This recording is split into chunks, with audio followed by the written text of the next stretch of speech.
सभी को जय मसीह की प्रियजनों। हमारे चैनल परमेश्वर इंस्पायर्ड में आप सभी का हार्दिक अभिनंदन है। प्रियो, आज हम जानेंगे क्या दुनिया में जादू और टोना कहां से आया और शैतान कौन है, और दुनिया में 333 करोड़ देवी देवता कहां से आए। प्रियो, अगर आपने अभी तक हमारे चैनल को सब्सक्राइब नहीं किया है तो सब्सक्राइब कर लें, क्योंकि मैं हर मसीही भाई और बहन को परमेश्वर के करीब ले जाने का नियम योजना बनाऊंगा। यदि आप हमारे चैनल को सब्सक्राइब करके सपोर्ट करना चाहते हैं तो हम आपको बाइबल से जुड़ी हर बातें आप तक जरूर पहुंचाएंगे। तो आइए इस वीडियो को बिना देर किए शुरू करते हैं।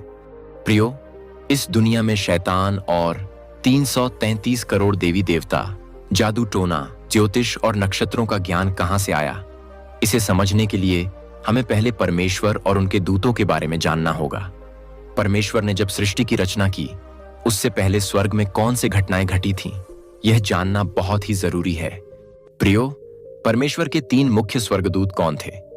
आइए जानते हैं। पहला स्वर्गदूतों के नाम माइकल को मिकाइल के नाम से भी जाना जाता है।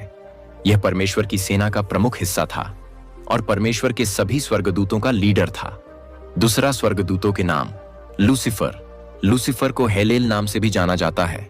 यह परमेश्वर की आराधना करता था और स्वर्गीय महिमा में परमेश्वर के गुणगान करता था। तीसरा स्वर्गदूतों के नाम गैब्रियल को जिब्राइल के नाम से भी जाना जाता है। यह परमेश्वर का संदेश वाहक था और परमेश्वर के सभी दूतों तक संदेश पहुंचाने का काम करता था। लेकिन लूसीफर ने अपने आप में घमंड कर लिया और सोचा कि वह परमेश्वर से भी ऊंचा हो सकता है। उसने परमेश्वर के खिलाफ युद्ध छेड़ दिया और कई स्वर्गदूतों को भी अपने साथ मिलाकर विरोध किया।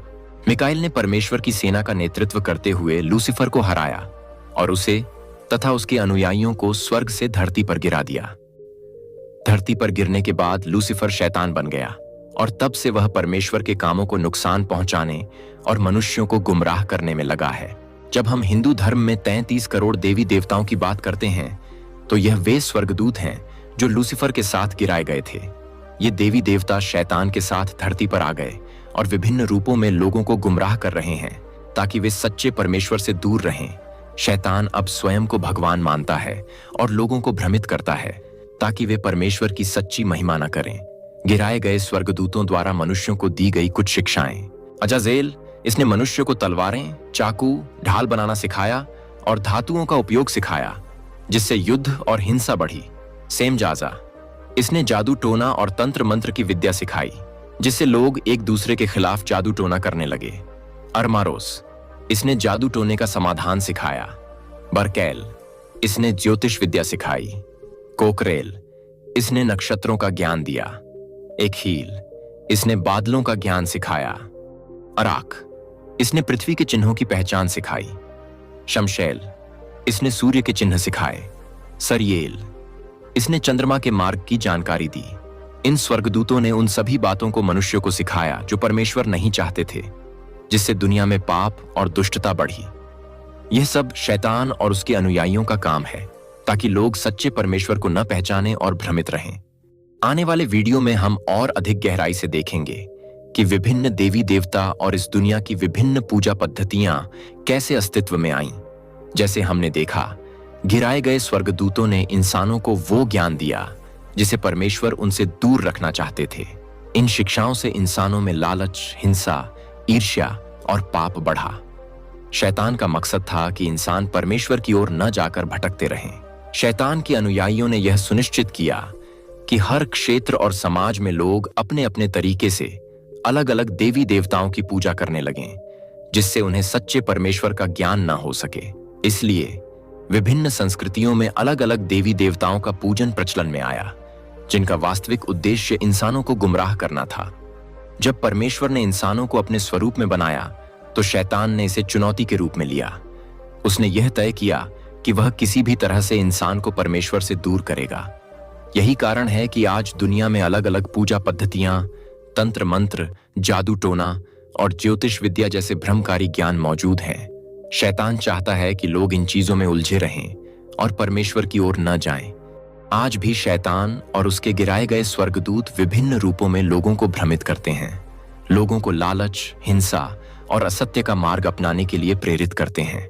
शैतान आज भी अपने अनुयायियों को नई नई पद्धतियों, सिद्धांतों और पूजा पद्धतियों के माध्यम से गुमराह कर रहा है ताकि वे परमेश्वर की सच्चाई से दूर रहें। बाइबल में यह भविष्यवाणी है कि अंत समय में शैतान और उसके दुष्ट दूतों का विनाश होगा। उस समय हर व्यक्ति के सामने परमेश्वर की सच्चाई प्रकट होगी, परंतु शैतान आज तक भी लोगों को भ्रमित कर रहा है ताकि वे सत्य के मार्ग पर न आ सकें। शैतान जानता है कि उसका अंत निश्चित है और इसी कारण वह हर संभव कोशिश कर रहा है कि ज्यादा से ज्यादा लोग परमेश्वर के मार्ग से भटकें। आगे हम विस्तार से देखेंगे कि कैसे शैतान और उसके गिराए हुए दूत विभिन्न पूजा पद्धतियों और अंधविश्वासों के माध्यम से लोगों को गुमराह कर रहे हैं और कैसे सत्य को पहचानने वाले लोग इस पथ से अलग रहते हैं। इसके साथ ही हम यह भी जानेंगे कि सच्चे परमेश्वर की आराधना कैसे की जाए ताकि हम शैतान के इन प्रलोभनों से बचे रह सकें। अब हम आगे बढ़ते हैं और उन विशेष स्वर्गदूतों के बारे में अधिक गहराई से चर्चा करेंगे जिन्होंने अलग अलग प्रकार के ज्ञान और कला इंसानों को सिखाई, जिनका इस्तेमाल आज भी लोग कर रहे हैं। यह सब शैतान के नेतृत्व में हुआ ताकि लोग परमेश्वर से दूर हो जाएं और अपनी आत्मा में अंधकार को अपनाएं। अजाजेल एक गिराया हुआ स्वर्गदूत जिसने सबसे पहले इंसानों को हथियार बनाना सिखाया। उसने इंसानों को तलवारें, चाकू, ढाल और कवच बनाने का ज्ञान दिया ताकि वे एक दूसरे से लड़ें और विनाश की ओर बढ़ें। इसके अलावा अजाजेल ने धरती की धातुओं का इस्तेमाल करना सिखाया, जिससे हिंसा और युद्ध का प्रचलन बढ़ा। आज भी दुनिया भर में जितने भी युद्ध हो रहे हैं वे इसी हिंसक विचारधारा के परिणाम हैं। सेम जाजा ने इंसानों को जादू टोना और जड़ों का उपयोग सिखाया। उसने सिखाया कि कैसे दूसरों पर प्रभाव डालने के लिए तंत्र मंत्र और जड़ें उपयोग में लाई जा सकती हैं। इस शिक्षा का असर यह हुआ कि लोग दूसरों को नुकसान पहुंचाने के लिए जादू टोना करने लगे। आज भी कई लोग इसे बुरी शक्तियों को बुलाने के लिए करते हैं, जिससे वे परमेश्वर की ओर से और दूर होते जाते हैं। अरमारोस ने जादू टोना का समाधान करना सिखाया ताकि जादू टोना का शिकार हुए व्यक्ति इसे काट सके। यह दिखाता है कि कैसे ये दुष्ट स्वर्गदूत न केवल नकारात्मक शक्ति लाए बल्कि उसके समाधान भी बनाए ताकि लोग उनके चंगुल में फंसे रहें और परमेश्वर की शरण में न जा सकें। बरकियल ने इंसानों को ज्योतिष विद्या सिखाई, जिससे लोग ग्रह नक्षत्रों की स्थिति देखकर भविष्यवाणी कर सकें। यह विद्या उन पर निर्भरता बढ़ाती है और लोग परमेश्वर से दूर होकर ज्योतिष की ओर रुख कर लेते हैं। कोकाबियल ने इंसानों को नक्षत्रों का ज्ञान दिया ताकि वे अपने भविष्य को सितारों के अनुसार जानने की कोशिश करें। यह लोगों को यह मानने पर मजबूर करता है कि उनका भविष्य सितारों के हाथ में है, न कि परमेश्वर के। शमशियल और सरियेल ने सूर्य के चिन्ह